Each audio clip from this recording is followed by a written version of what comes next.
Party మారుతాం. ఎందుకు మారుతాం? నిరూపించే మేము దానికి బాధ్యతగా అవసరమైతే ఈ సర్పంచ్ పదవికి రాజీనామా చేస్తానని చెప్పి మీకు వాగ్దానం చేస్తున్నాను. కొండాడ గ్రామ పంచాయతీలో కోట్ల రూపాయల మేర అవినీతి జరిగింది. కోట్ల రూపాయల అవినీతి ఎవరి జేబులోకి ఆ సొమ్ము వెళ్ళింది అనేది డీటెయిల్డ్గా నేను మీతో మాట్లాడబోతున్నాను.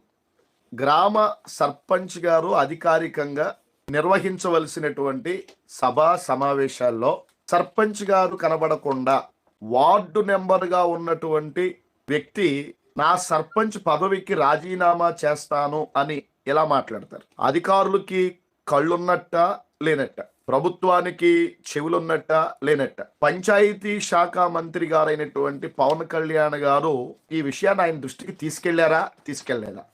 అధికారుల్లో నిబద్ధత ఉందా లేదా? మండల రెవెన్యూ ఆఫీసర్ ఈ విషయంలో బాధ్యత వహించాలి. ఎండిఓ కూడా బాధ్యత వహించాలి. గ్రామాల్లో అక్రమాలు జరగడానికి ఎంఆర్ఓ గారు, ఎండిఓ గారు సహకారం అందిస్తున్నారా? సెక్రటరీలు ఇంటిమేషన్ ఇవ్వట్లేదా?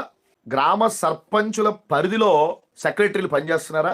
ప్రజల పక్షంగా మీరు రిప్రజెంటేటివ్గా పనిచేయాల్సినటువంటి బాధ్యత మీకు లేదా? పేద ప్రజల పక్షంగా మాట్లాడేవాళ్ళు లేరని మీకున్నటువంటి అధికారాన్ని దుర్వినియోగం చేస్తూ దుర్వినియోగానికి మీరు పాల్పడుతూ పేదల్ని నాశనం చేయడానికి అధికారులుగా వచ్చారా? అంటే మీ మీద కేసులు పెట్టేవాళ్ళు లేరనే కదా? మిమ్మల్ని కోర్టు మెట్లు ఎక్కించే వాళ్ళు లేరనే కదా? మీ ఉద్యోగాలు ఓడబీకించేటటువంటి వాళ్ళు లేరనే కదా ఇటువంటి దౌర్జన్యాలకి లోబడి పనిచేస్తున్నారు? కొండాడలో పక్కా ఇళ్ళు, పక్కా ప్లాన్ ప్రకారంగా మీకు గిట్టని వారి ఇళ్ళు కూల్పించారు. ఓకే, ప్రెసిడెంట్ గారు సమాధానం చెప్పాలి. ప్రెసిడెంట్ కాని ప్రెసిడెంట్ సమాధానం చెప్పడం ఏంటి? అసలు నేను ప్రెసిడెంట్ అని మీరు చెప్పుకోవడం ఏంటి? మీకు చెక్ పవర్ ఉందా?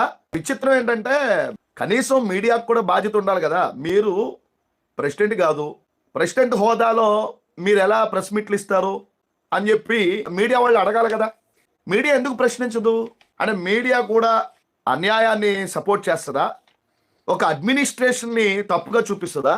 ప్రభుత్వం పేదల్ని కాపాడడానిక, పేదల్ని చిదివేయడానిక, నలిపేయడానిక?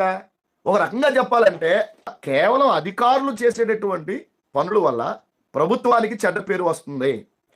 కలెక్టర్ గారికి అక్కడ ఉన్నటువంటి వైస్ ప్రెసిడెంట్ గారు నివేదిక సమర్పిస్తే కలెక్టర్ గారు కూడా ఆ నివేదికను పట్టించుకోలేదంటే, ఆర్డీఓ గారు కూడా ఆ నివేదికను పట్టించుకోలేదు అంటే కలెక్టర్ గారు, ఆర్డీఓ గారు ప్రజల ఆలోచనకు అనుగుణంగా పనిచేస్తున్నారా?